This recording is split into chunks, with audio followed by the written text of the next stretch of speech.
Think back to the last time you woke up feeling truly restored. Not just conscious, but refreshed, clear-headed, like your body actually repaired itself overnight. For many of my patients, people I've cared for over decades, that feeling has faded into the past. Heavy legs, mental fog that won't lift, an unexpected thirst that wasn't there before sleep. They've stopped questioning it, accepted it as normal, as if this decline is simply part of aging. I'm Dr. Ethan Parker, an endocrinologist with over 30 years of clinical experience. And I can tell you with certainty that what most people accept as aging is not aging at all. It's what happens when blood sugar regulation fails during the night. When my patients arrive with elevated fasting glucose, most doctors focus on what they ate the day before. I focus on what their body did between 10 p.m. and 6 a.m. Because in the majority of cases, that 8-hour window is where the real issue exists. Your body is designed to quietly regulate, cleanse, and reset blood sugar while you sleep. When that system breaks down, you feel the consequences every morning, even if no one has ever explained why. Today, I'm going to make that connection clear. And then I'll guide you through 8 drinks, ranked from least to most effective, that can truly support what your body is trying to accomplish overnight. No supplements, no prescriptions, just simple drinks you can prepare in your own kitchen tonight. But first, you need to understand exactly what's happening inside your body while you sleep. Because without understanding the mechanism, no solution will last. A few years ago, I treated a patient I'll call Gerald, a 68-year-old retired electrician from Ohio. Gerald was disciplined. He ate carefully, avoided sugar, and walked every evening after dinner. His wife even kept a detailed food log because he was determined to do everything right. Yet every morning, his fasting glucose remained elevated, not dangerously high, but consistently above the target range. He was frustrated, and understandably so. Gerald believed blood sugar was a daytime issue, something controlled by diet and activity. Most people believe that. That's how it's commonly explained. But what most people don't realize is this. Blood sugar operates on a full 24-hour cycle, and the nighttime half is the part almost no one talks about. Your liver acts as the overnight regulator of your blood sugar.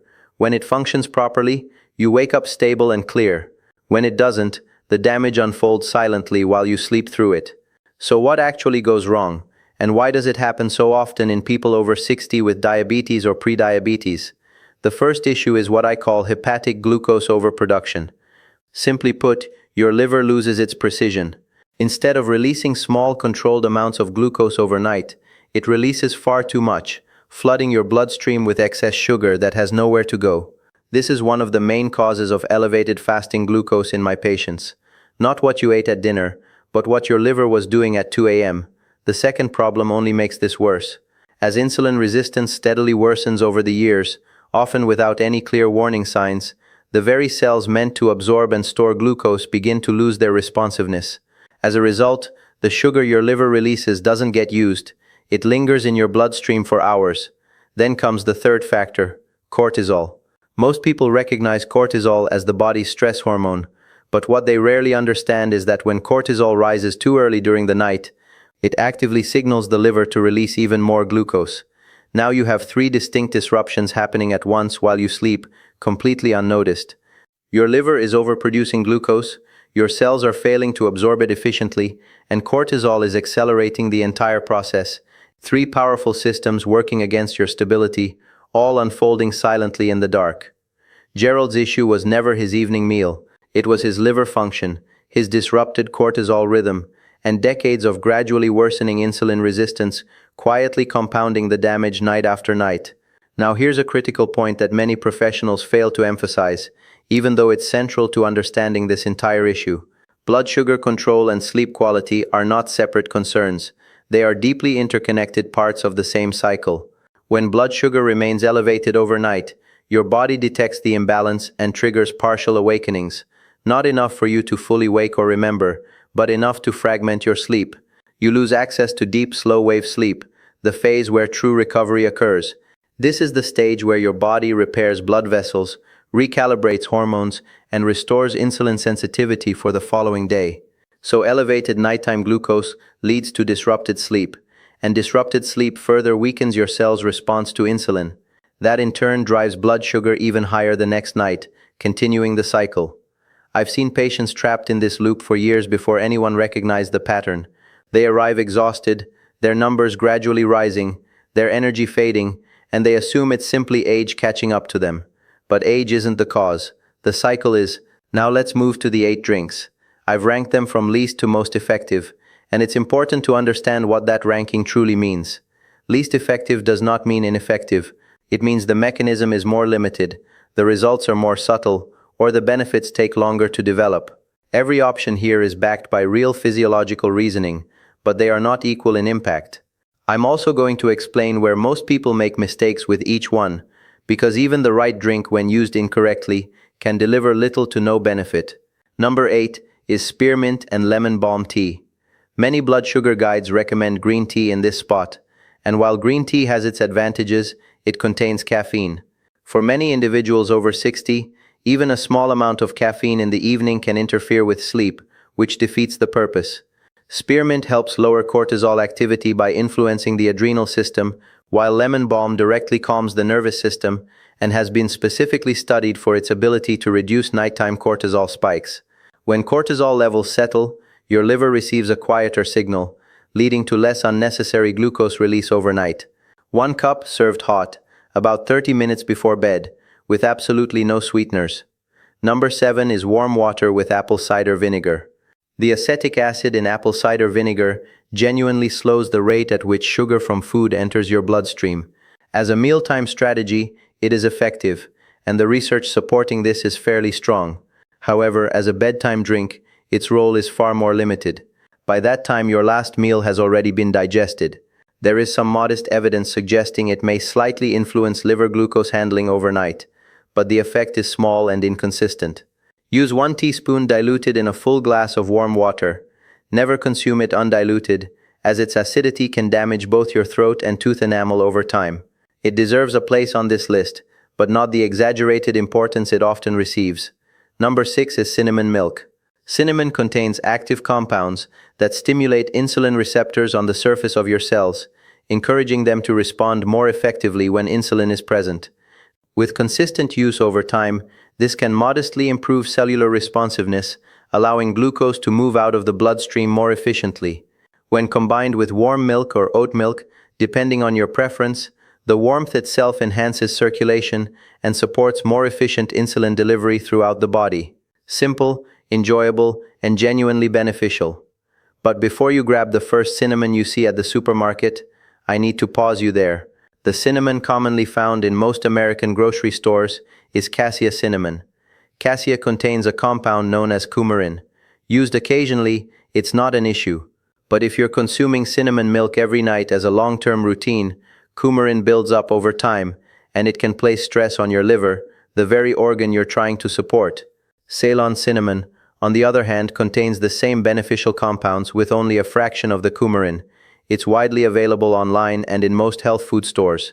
Half a teaspoon of Ceylon cinnamon in warm milk, taken 30 minutes before bed, is the version that actually delivers results. Number 5 is tart cherry and ginger water. This one often surprises my patients the most. Tart cherries are rich in compounds called anthocyanins, the natural pigments responsible for their deep red color.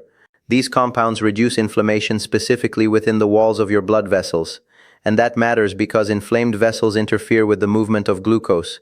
When inflammation decreases, insulin functions more efficiently, and the entire system operates more smoothly.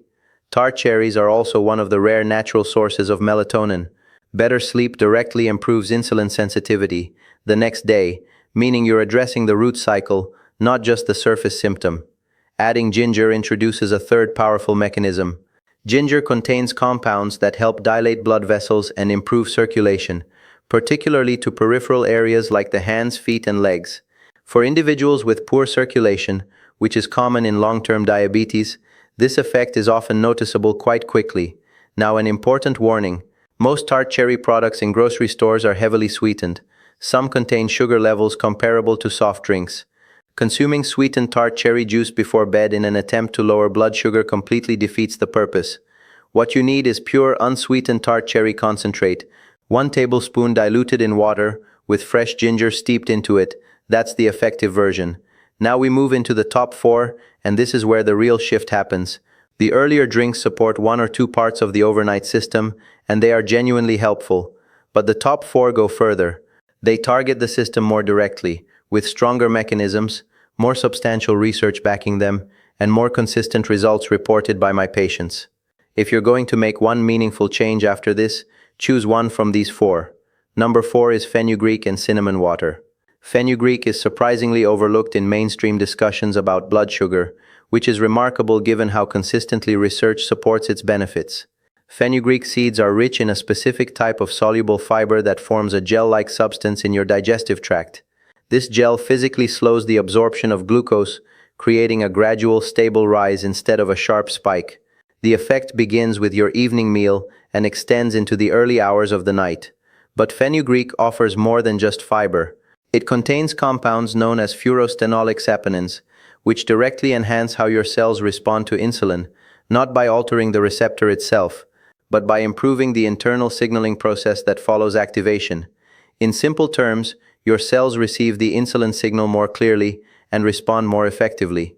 When combined with Ceylon cinnamon, you add improved receptor sensitivity on top of everything fenugreek already provides. These two work in synergy. Use half a teaspoon of fenugreek powder in warm water with Ceylon cinnamon and give it at least 2 weeks before evaluating results. Number 3 is dandelion root tea. Earlier I explained that hepatic glucose overproduction, your liver releasing excessive glucose overnight, is one of the primary drivers of elevated fasting blood sugar. In many patients, it accounts for the majority of the issue. That makes direct liver support one of the most important strategies on this entire list. Dandelion root works specifically on the liver. It stimulates bile production, and when bile flow improves, overall liver efficiency improves alongside it. Your liver processes glucose more effectively, stores it with greater precision, and releases it in more controlled amounts throughout the night. Dandelion root also contains anti-inflammatory compounds that help reduce inflammation within the liver tissue itself, and that inflammation, which is extremely common in individuals who have been dealing with insulin resistance for years, is one of the main reasons the liver gradually loses its ability to regulate glucose accurately in the first place. The quality of your source matters significantly here. Fresh dandelion root is the most effective option. High-quality dried loose root tea comes next.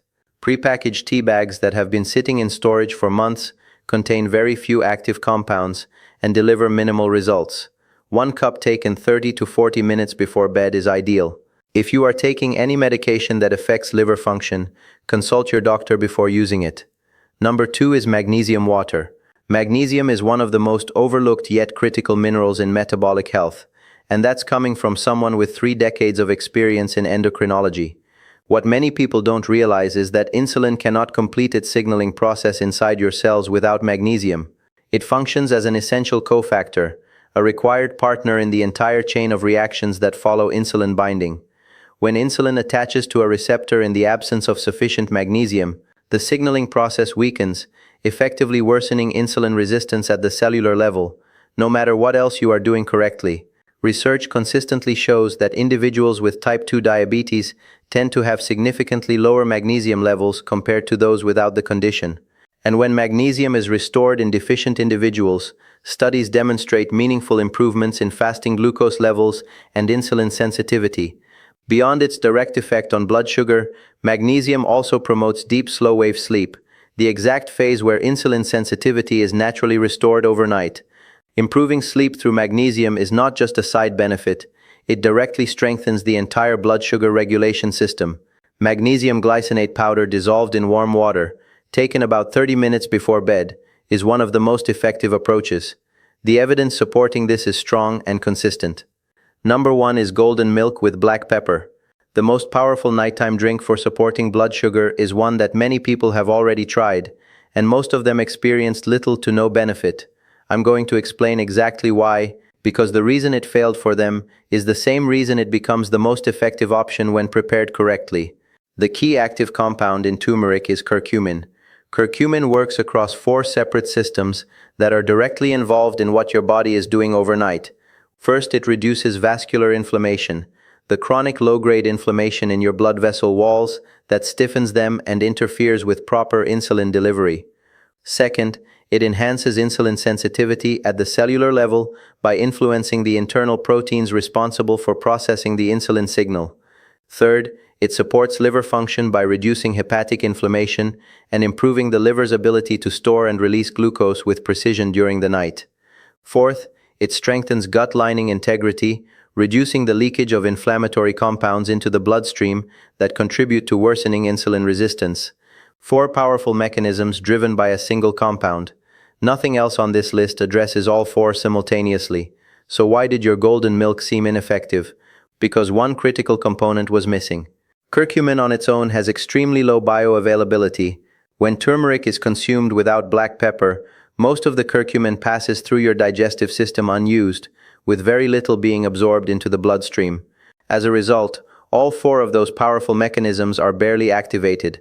Black pepper contains a compound called piperine, which blocks the enzyme in your gut responsible for breaking down curcumin before it can be absorbed. When piperine is added, curcumin absorption can increase by up to 2,000%, not 20%, but 2,000%.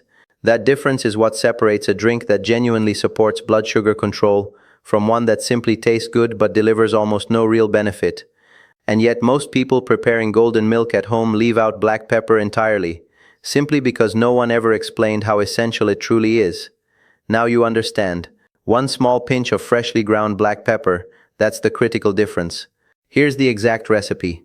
Half a teaspoon of turmeric powder, one small pinch of freshly ground black pepper, and this part is absolutely essential. Half a teaspoon of Ceylon cinnamon, 1 cup of warm milk or oat milk. Add a very small amount of honey only if necessary. Mix it thoroughly and drink it warm about 30 minutes before bed. That's the complete formula. Most of you already have these ingredients at home or can get them within minutes. The black pepper is the one step nearly everyone overlooks. Now you know exactly why it cannot be skipped.